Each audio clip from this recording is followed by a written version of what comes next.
పరిశుద్ధ బైబిల్లో చెప్పబడిన 10 ఆజ్ఞలు. 1.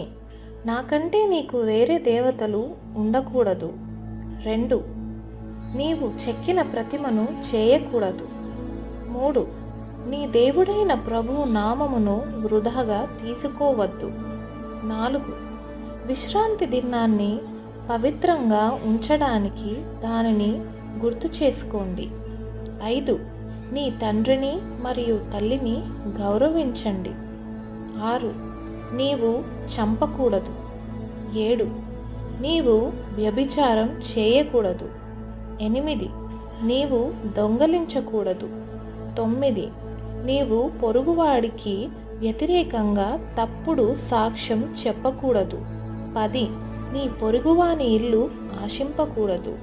ఇది మనకు దేవుడిచ్చిన 10 ఆజ్ఞలు.